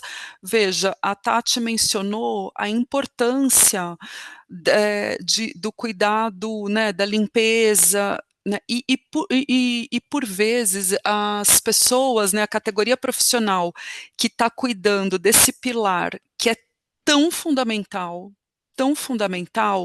às vezes não tem a dimensão. Então, uma das coisas que a gente inclusive precisa trazer essas pessoas é da dimensão da importância do trabalho dessas pessoas. Então, às vezes não tem essa ideia e não tem, assim, né, gente, a gente tem situação da questão educacional que, por vezes, existe uma situação de dificuldade de compreensão de normas, né, do procedimento, né, Tati, o dia a dia nosso passa por esse desafio.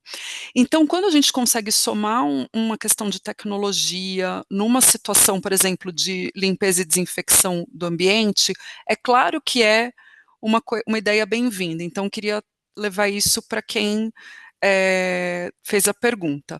De qualquer forma, ainda que a gente tenha, né, alguns estudos mostrando que tem um efeito, inclusive chegaram a ter estudos sobre essa tecnologia com SARS-CoV-2, ou seja, né, o vírus de Covid, né, a gente não tem aqui no hospital, tá? Não tem porque uma que acho que assim, tem estudos que às vezes são, como que eu quero dizer, alguns mostram a relevância, mas alguns não são tão taxativos, sabe, que você fica naquela situação que não, tá, pode ser, mas o número, a amostra pequena, não dá para se tomar uma grande decisão em cima disso. E tem também, dependendo da forma, da quantidade, porque a gente sabe que quanto maior o grau de radiação, mais micro-organismos podem ser eliminados, mas isso também acaba, às vezes, trazendo um risco em relação até ao humano. Então, você tem que ter cuidado com olhos, com pele, né? Então, você pode, às vezes, ter uma situação de câncer provocada por essa irradiação. Então, acho que tem que ser, essas tecnologias, elas têm que ser muito bem pesadas em relação à segurança para a utilização, né? Eu acho que se a gente pesa as questões de custo-benefício, Benefício. pensando que às vezes eu consigo, com a aquisição da tecnologia, eventualmente eu posso reduzir minha carga de trabalho humana, por exemplo, então tem um custo, mas eu posso ter uma contrapartida, eu posso às vezes ter uma contrapartida relacionada à qualidade, mas a gente não utiliza e eu entendo que talvez sejam necessários trabalhos maiores, né, um maior número, mas enfim, acho que tem algumas situações específicas que eventualmente poderia ser interessante vistas bem essas ponderações que eu fiz. Eu concordo com a Doutora doutora Tatiana, Glau, a gente também doutora não Tatiana, usa, a gente também não usa, tá? A gente não usa, ela fica sempre nesse dilema, vale o investimento, mas aí aonde que vai pôr, né? Qual é a situação, então o custo-benefício é muito importante. Por exemplo, quando a gente colocou o pulverizador de dióxido, a gente fez um custo-benefício. Por exemplo, eu reduzi giro de sala. Ao invés de eu entrar e ficar limpando com pano no centro cirúrgico, eu pulverizo, que é muito mais rápido, e eu ganho tempo. Eu criei um problema, porque os médicos agora diminuiu, eles tinham que esperar 10 minutos, agora eles esperam 5, agora eles querem esperar 2 minutos, né? Porque eles viram que o tempo vai diminuindo. Então, a gente realmente tem que pensar o quanto a tecnologia eu vou investir, ele vai trazer, né, algum benefício, seja financeiro, seja para o paciente, seja para o processo, para a segurança. Então, a gente também não usa ultravioleta. ok. Eu também tenho uma visão como engenheiro, que é o seguinte: como é luz, a luz só anda em linha reta, né? Então, tem A parte curva. da sombra, a parte da sombra, onde a ultravioleta não pega, né? Imagino que não esteriliza nada, né? Ou seja, você não pode ficar virando 360 graus tudo, né, para esterilizar. Essa é uma visão que eu repito, como engenheiro, né? Eu tenho uma dúvida também particular. A senhora comentou que não se usa álcool isopropílico, né, no hospital. Por quê? Ele é explosivo, é muito inflamável. Qual a razão? Porque, por exemplo, eu para limpar o meu celular, eu uso o álcool isopropílico, né? Ele não fica desinfetado? Eu não sei te responder, Martim, por quê, mas a vida é assim, a gente sempre usa etílico, né, Glau? O etílico. Eu não sei, eu sei que o isopropílico é para equipamento. Para Sim. equipamento ele pode. Uhum. Eu não sei te dizer se o veículo de isopropílico tem algum problema de desinfecção. Posso procurar e te dou um retorno, Martim, mas eu Uhum. não sei se a Glau sabe, mas eu sei que a gente não põe o isopropílico Sim. para não confundir, porque senão a gente vai ter um problema, Sim. né? Uhum. Então, mas eu sei que isopropílico, geralmente para ambiente hospitalar, está sempre na recomendação de equipamento. Só em equipamento. Tá. Só em Entendi. equipamento. E a gente optou, assim, eu não conheço nenhum hospital que usa. Acabou Ok. exatamente para não confundir com o outro. Eu vou procurar essa informação e te conto depois. Tá. Tem aqui uma outra para você, Tatiana, que é o seguinte, né? Essa é interessante. Quais desafios os hospitais enfrentam para implementar medidas ambientais de prevenção eficazes na prevenção de infecções? Eu acho que a pergunta é de um modo geral, né? Ou seja, qual a dificuldade que se encontra hoje para implementar essas medidas?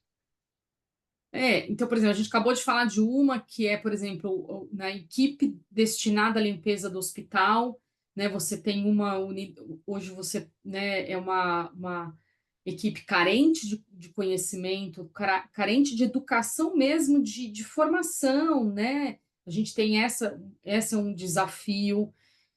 Não sei a Glau, mas hoje a gente tem um desafio que é uma rotatividade. Hoje a gente tem uma geração que não tem mais o perfil.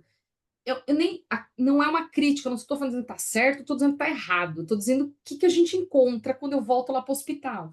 A gente tem um turnover enorme, né? Hoje as pessoas não querem mais trabalhar 12 por 36, não quer trabalhar mais 6 por 1, então você tem uma rotatividade muito grande. Você tem uma questão, um desafio que é custo, né? Então você tem o valor da saúde cada vez mais inflado, cada vez mais caro. Então, para você convencer o seu diretor que você comprar um pulverizador vai reduzir tempo, a gente brinca. Na prática, você tem que chegar lá e falar, vai diminuir o dinheiro em tanto. Aí você já tem meio caminho andado, né? Então, a gente tem esses desafios, rotatividade, a gente tem o desafio de implementar, você tem um desafio de educação propriamente dita, de capacitação, né? Tem já o desafio do processo, porque é muito difícil, a gente trabalha com ser humano, né? Então, eu limpo de cima para baixo, o outro de baixo para cima, eu pego a maçaneta de luva, o outro não pega. Então, são desafios, né? Geralmente relacionado ao ser humano, né? E que está envolto nesse processo de transmissão, né? Entendi. Doutora Gláucia, complementar, por favor? Eu ia somar aí no que a Tati está mencionando, justamente isso, né? Acho que partindo do humano, é muita coisa que é comportamento dependente, e para comportamento é muito complicado. Então, a gente tem, né, essa questão de desafio. Você tem médico, olha, gente, médico, né, Tati? Dentre as categorias profissionais, gente, por incrível que pareça, onde a adesão à higiene de mãos é mais baixa, isso é dado global, Não tá? é nós. É entre a categoria médica. Dá para acreditar um negócio desse? Então, assim, você tem. E às vezes, assim, super mega blaster pós-graduado, o cara é uma fera no que ele faz, só que ele não entende que se ele não fizer higiene de mãos antes de ir lá tocar o paciente, ele tem. Tá com um risco de efetivamente ter na mão dele um veículo de transmissão de infecção. É como se isso fosse banalizado. Então, essa questão de comportamento que a Tati também trouxe é muito complicada. Então, você vê, você tem uma pessoa que é ultra mega master educada, mas tem uma questão comportamental. E aí você vai abordar, e às vezes, né, você tem aquela coisa também de ego, de equipe, que, pera, mas com Ele é quem com quem você professor, está falando? doutor. Ele é quase Deus, né? Ele é Então, é chefe da complicado. cadeira da disciplina. Isso infelizmente é triste, e até o Verdade isso. como é, exato, então isso é muito É. triste, então você vê que tem a questão de isso relacionado a comportamento, não quer dizer que está específico esse comportamento, e também não quer dizer que é todo médico assim, né, a gente tem pontos luminosos maravilhosos, e que fazem a coisa rodar, mas assim, a literatura traz como um grande desafio trabalhar a equipe médica, e isso é um desafio em todos os hospitais. Em relação à educação formal, aí, essas coisas nas outras categorias que a Tati também exemplificou bem, né? Em relação à questão geracional, que a gente tem esses pontos das gerações mais novas, e eu também não vou entrar no mérito de se está certo ou errado, mas essa coisa de, putz, olha, eu não vou poder ir para a minha aula de yoga porque o paciente está passando mal em tal lugar. Não, gente, desculpa, deu meu horário e eu vou porque a minha saúde mental é prioridade. E, gente, a gente está numa situação que é tanto adoecimento mental também, então, será que a gente também não é de uma geração que permitiu muita coisa e que talvez um Não tem o equilíbrio, equilíbrio, né? o equilíbrio, né? E essa questão também do como que está o mercado em relação à saúde. Então, a gente está, de fato, ele é muito subfinanciado, seja no sistema público e também no privado agora, existe sempre uma situação de desconfiança, então quem paga a conta também está desconfiado do serviço, então, sabe, é muita glosa, muito a isso, então você vai criando uma tabela que é quase impossível de ser paga, então isso também não se sustenta, e eu acho que a gente vai agora, né, já estamos às portas da situação de crise climática, que é outro ponto fundamental. Então, tudo isso que a gente trouxe de dificuldade relacionado à água, a ar, imagina, conforto térmico.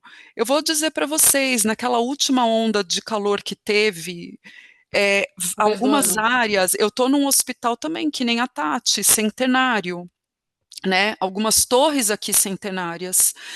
Então, eu não tenho, então, tanto a questão de conforto térmico, por vezes, ela não está, né, se é uma área administrativa, não está up to Adequada, né? date, adequada. E aí eu tenho gente que começa a passar mal. E aí eu vou falar, não vai comprar ventilador numa área administrativa, porque a legislação... Eu falei, gente, espera aí, né, a legislação foi também definida para uma situação que não tinha essa crise climática. Então, eu acho que esse é um outro ponto que até, olha, vocês que estão também mais envolvidos eventualmente em até revisar as questões de ar dentro dos sistemas de saúde, eu já faço até um apelo, porque apesar de ser recente a abordagem, eu acho que esse olhar para o que é possível na questão de desafio climático também tem que estar posto, porque às vezes você tem uma área de central de material que a pessoa na área de limpeza ela tem que estar paramentada quase que nem um astronauta para receber o material para fazer aquela primeira limpeza, e talvez aquele ambiente, naquela temperatura, com o que está rodando de ambiente externo, não dá conta. Então, olha que loucura, né? Acho que esse é um outro Tem um ponto exemplo, importante. Acho que isso dava um outro webinar, hein, essas que questões de completa. climático. Quer ver uma sem situação dúvida. que é o inverso que a Glau falou, que a sala cirúrgica. O médico está inteiro encapotado, ele quer 16 graus o ar-condicionado. O circulante de sala que está com uma blusa tá morrendo de frio, porque, né? Então tem essas situações, né, para um lado e para o outro, né? Essa é uma situação recorrente que a gente tem escutado muito, muito, muito, inclusive para o paciente, né? Ou seja, o cara que está lá aberto a 16 graus, né? Parado com o metabolismo muito devagar, né? Também Exato.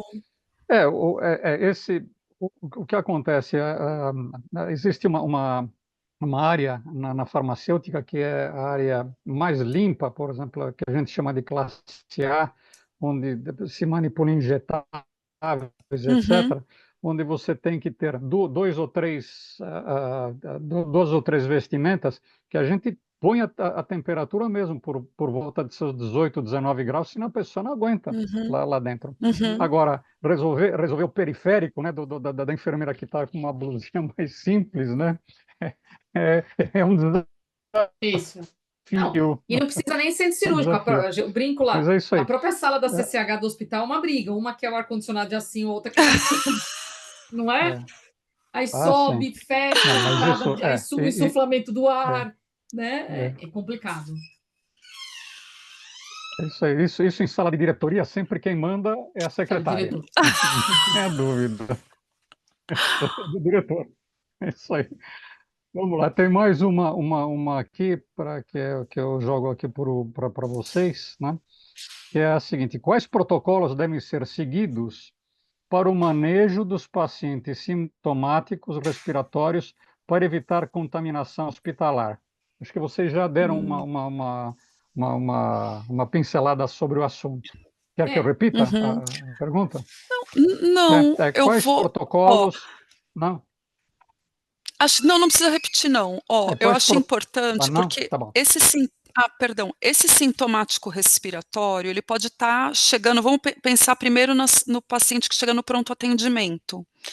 Então, é muito importante que o Uhum. hospital tenha um fluxo em que esse paciente possa ser identificado rapidamente para, caso ele não esteja já de máscara, que seja ofertada uma máscara para ele.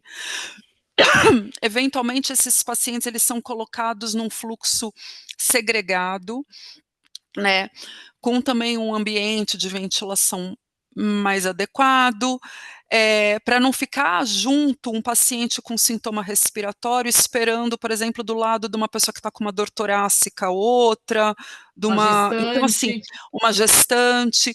Então, primeiro, é importante a identificação rápida, um fluxo também adequado, né, que a gente consiga fazer testes diagnósticos nesses pacientes. A gente teve na época a questão da Covid muito alta, e agora a gente tem a Covid, né, entrou numa situação que funciona meio com uma certa sazonalidade, então mais ou menos a cada 6 meses a gente acaba tendo um certo aumento e convive com outros vírus. Então Né? é difícil a gente ter uma fase do ano que quase que não tem situação respiratória, então isso está muito, muito importante. E então a questão do diagnóstico, ter como fazer o diagnóstico, e eu queria dizer que às vezes esse sintomático respiratório, ele está entre os profissionais de saúde, e a gente como profissional de saúde, às vezes a gente mesmo banaliza, porque quantas vezes eu já trabalhei gripado, tal. Gente, não é para trabalhar assim. A Covid mostrou isso de uma forma, né? Você está doente, não é para trabalhar doente. Às vezes você está lá em cima de um paciente doente, não é para estar.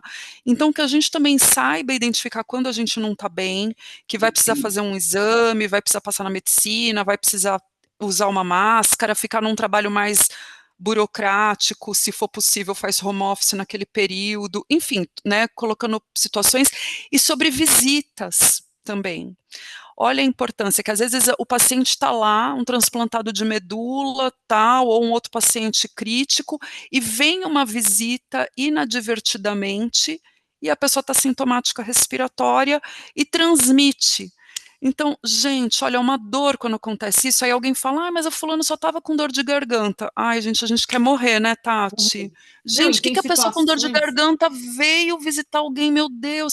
Então, assim, gente, a gente tem que estar muito ciente dos nossos sintomas, não expor outras pessoas, né? E o hospital tem que estar atento a identificar, não só nesse fluxo do paciente que vem ativamente buscar tratamento porque não está bem, mas nessas situações, às vezes o profissional de saúde está lá negligenciando, ou porque ele tem muita coisa para fazer, ele tem a responsabilidade, ele acha que é mais importante ele ficar, mas com isso ele tem o risco de expor outras pessoas, e também às vezes um visitante que inadvertidamente pode pôr uma situação toda a perder, né?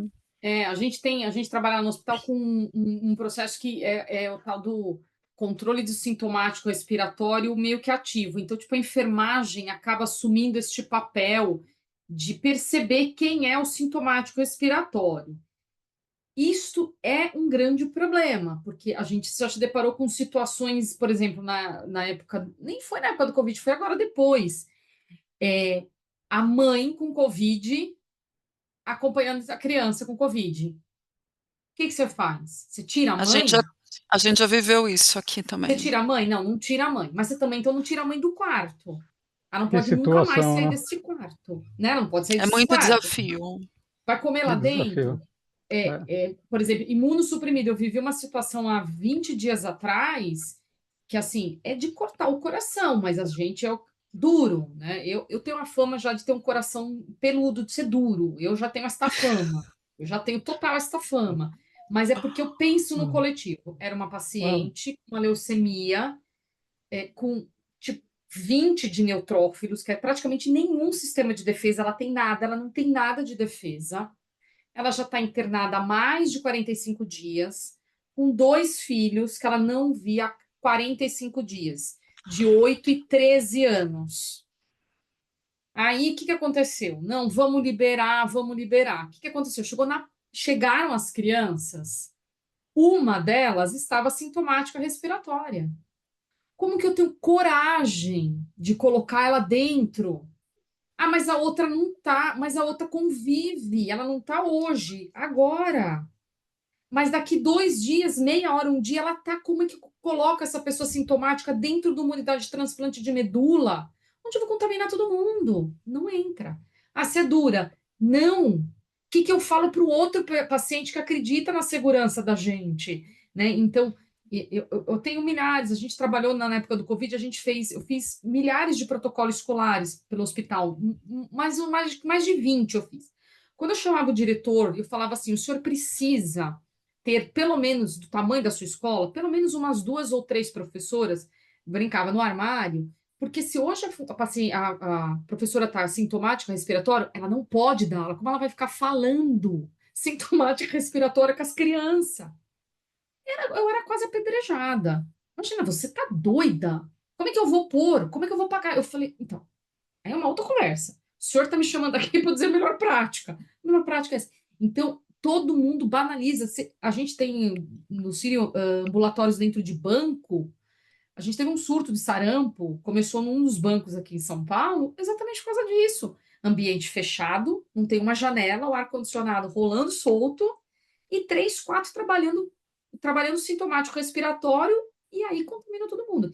Então, é muito difícil as pessoas comprarem essa questão do sintomático respiratório. Elas não têm, acho que elas só vão perceber quando elas sentir na pele. A hora que ela sentir na pele, pode ser que ela mude a postura, mas isso é um grande desafio. Esse é um grande desafio.